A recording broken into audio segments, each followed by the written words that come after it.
Om Swastiastu, Assalamualaikum warahmatullahi wabarakatuh, salam sejahtera dan salam harmoni.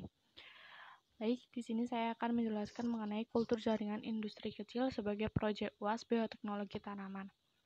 Sebelumnya, perkenalkan saya Zulfi Jumelasari dengan NIM 21130911010 dari semester 5 Biologi.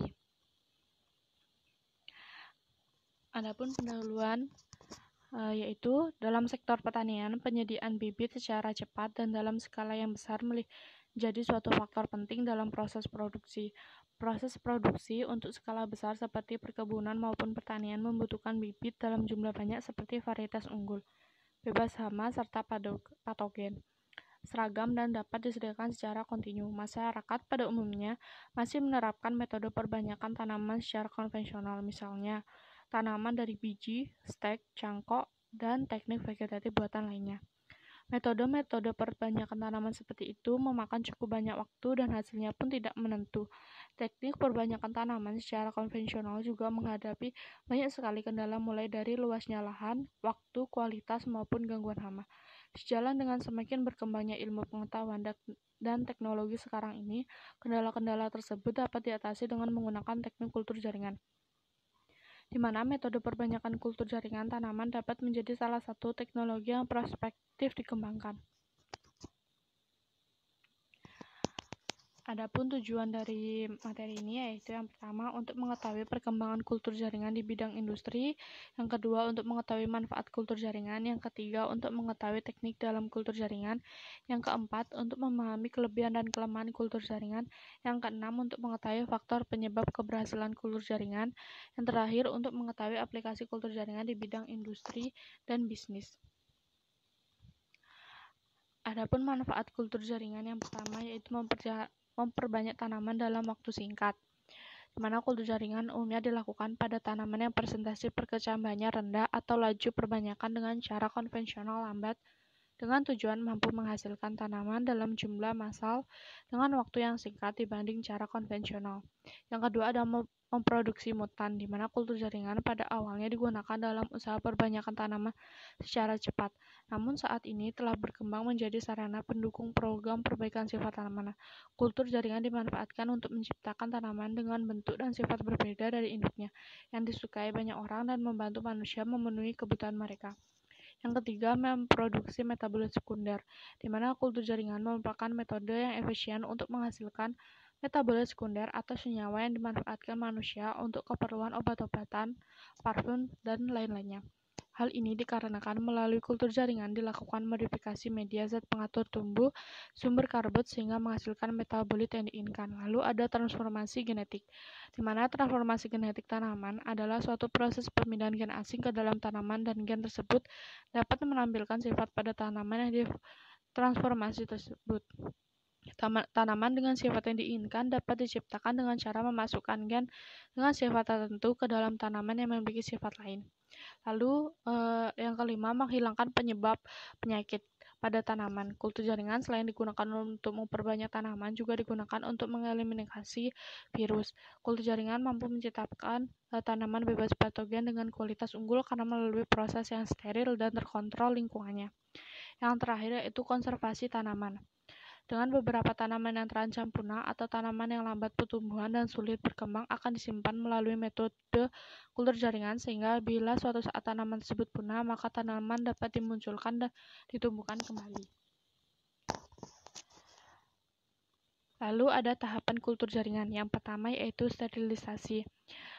Segala kegiatan dalam kultur jaringan harus dilakukan di tempat yang steril, yaitu di laminar airflow yang menggunakan alat-alat yang juga steril.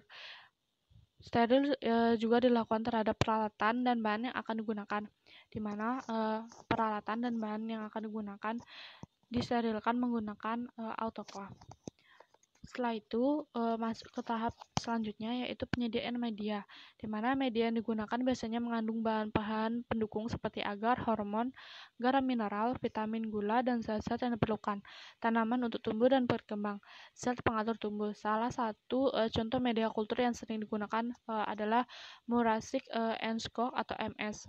Dalam proses pembuatannya memasukkan 4,4 43 gram bubuk MS, gula, dan zat pengatur suhu pada Aquades 500 ml.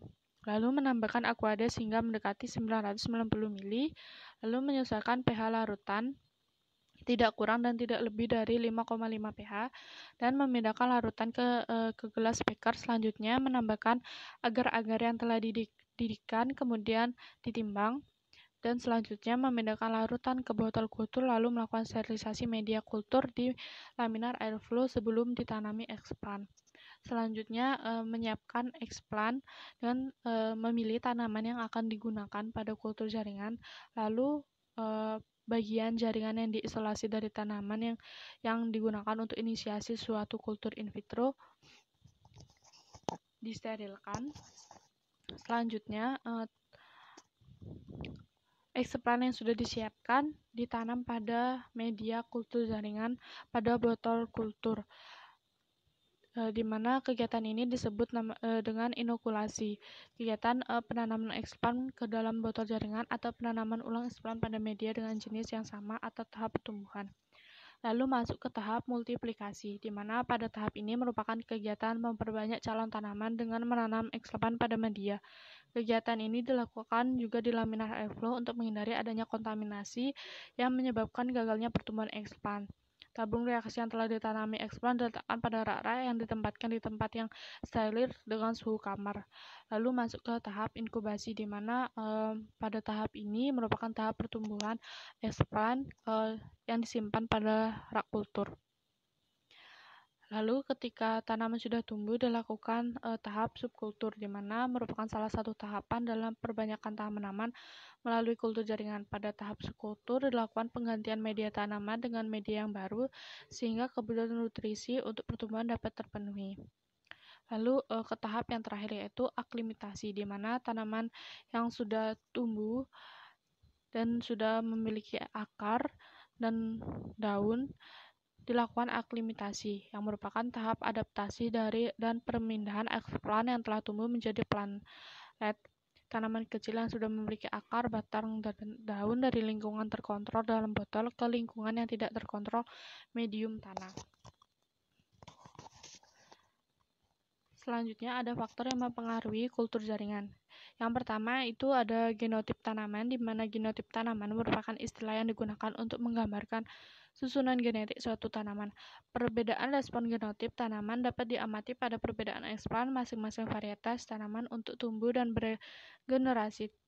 Terlihat dalam perbedaan kemampuan untuk merangsang pertumbuhan tunas aksilar, baik jumlah tunas maupun kecepatan pertumbuhan tunas aksilarnya. Perbedaan pengaruh genetik disebabkan karena perbedaan kontrol genetik dan masing-masing varietas serta jenis kelamin tanaman induk. Pengaruh genotip umumnya berhubungan erat dengan faktor-faktor lain yang mempengaruhi pertumbuhan explant seperti kebutuhan nutrisi, zat pengatur tumbuh, CPT, dan lingkungan kultur. Yang kedua ada media kultur, di mana pemilihan media kultur jaringan juga merupakan kunci sukses dari kultur jaringan. Hal ini menyebabkan banyak diadakan penelitian untuk memodifikasi media-media yang memberikan respon berbeda terhadap berbagai macam tanaman. Media tumbuh terdiri dari garam-garam mineral, sumber karbohidrat, vitamin, zat pengatur tubuh, serta suplemen lain seperti senyawa-senyawa nitrogen organik dan asam-asam organik. Zat pengatur tumbuh tanaman berperan penting dalam mengontrol proses biologi dalam jaringan tanaman. Lalu ada sterilisasi, di mana pada sterilisasi merupakan suatu proses yang dilakukan untuk membersihkan suatu objek dari virus, bakteri, maupun mikroba dan kotoran makro. Sterilisasi dalam kultur jaringan dapat dilakukan dengan 3 cara, yaitu pemanasan kering, pemanasan basah, dan kimia.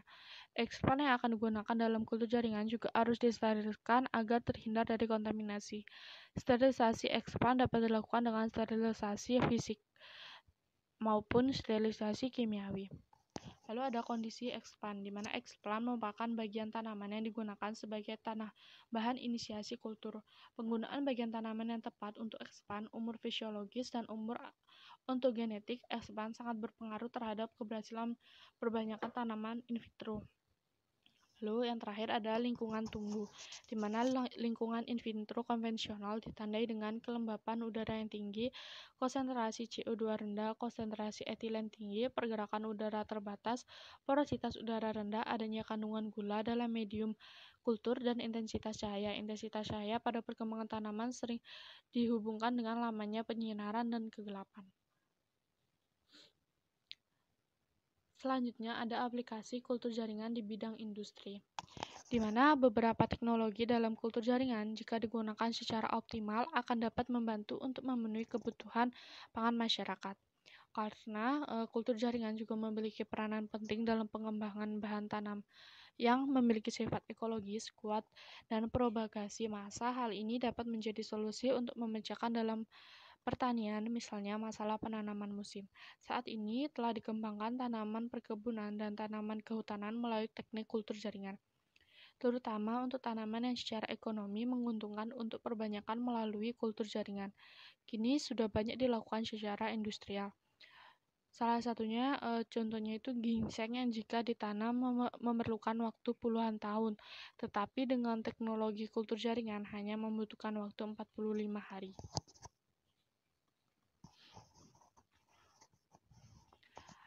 Adapun kultur jaringan di bidang industri, terdapat beberapa contoh tanaman yang sudah dilakukan penanaman secara kultur jaringan dan sudah dikembangkan oleh para petani.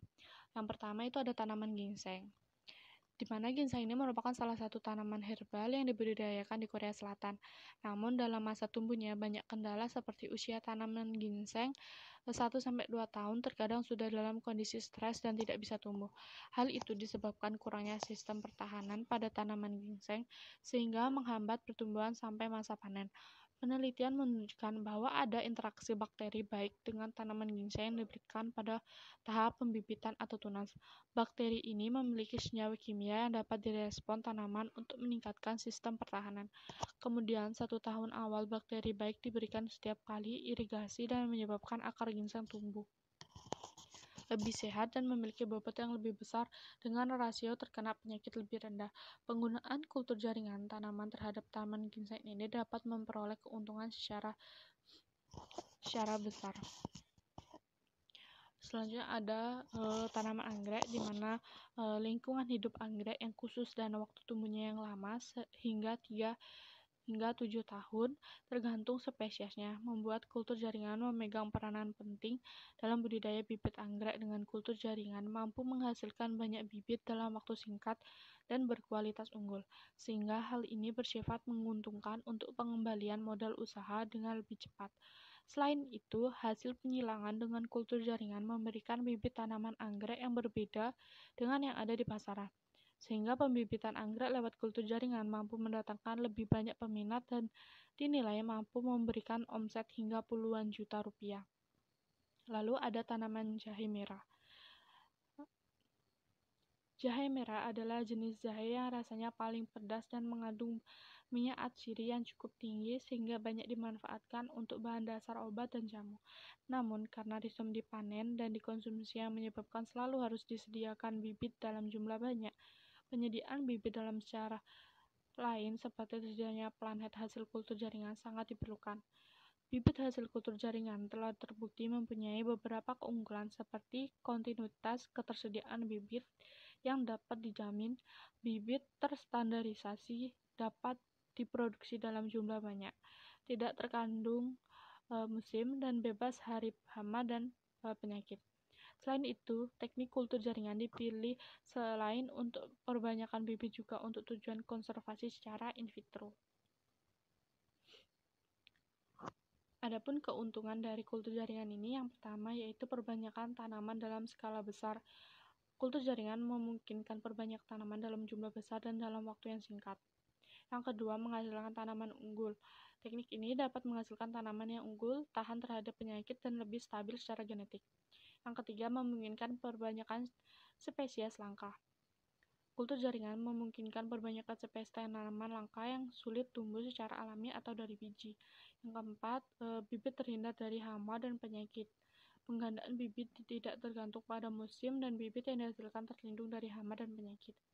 Yang terakhir yaitu dapat mengendalikan kualitas yang dihasilkan. Selain terdapat keuntungan, ada juga kelemahan dari kultur jaringan ini. Yang pertama adalah kontaminasi, di mana kultur jaringan sering kali terjadi kontaminasi. Hal ini dapat disebabkan karena kurang steril dalam proses pembuatan kultur jaringan ataupun dalam tahap penyimpanan tempatnya kurang steril. Lalu ada pencoklatan atau browning yang disebabkan dari kurangnya nutrisi pada media sehingga tanaman eksplan kurang mendapatkan nutrisi yang dibutuhkan. Lalu yang ketiga ada biaya operasional dan fasilitas produksi yang mahal. Yang keempat ada membutuhkan tenaga kerja khusus dan terampil. Yang kelima, harga bibit kultur jaringan lebih mahal. Dan yang terakhir, kestabilan genetik tidak selalu dapat dipertahankan. Adapun kesimpulan dari materi yang saya sampaikan, yaitu kultur jaringan menjadi terobosan penting dalam produksi bibit tanaman, memungkinkan perbanyakan tanaman dalam skala besar, menghasilkan tanaman unggul dan mengatasi perbanyakan produksi konvensional. Dan meskipun memiliki keuntungan signifikan, seperti perbanyakan tanaman langka dan produksi metabolit sekunder, kultur jaringan juga diharapkan pada tantangan seperti resiko kontaminasi dan biaya operasional yang tinggi. Dan aplikasinya dalam industri seperti budidaya bibit anggrek menunjukkan dampak positif pada produksi tanaman dan ekonomi lokal. Dengan terus mengembangkan teknik dan meningkatkan aplikasi industri, kultur jaringan berpotensi menjadi pilar utama dalam pertanian modern yang berkelanjutan.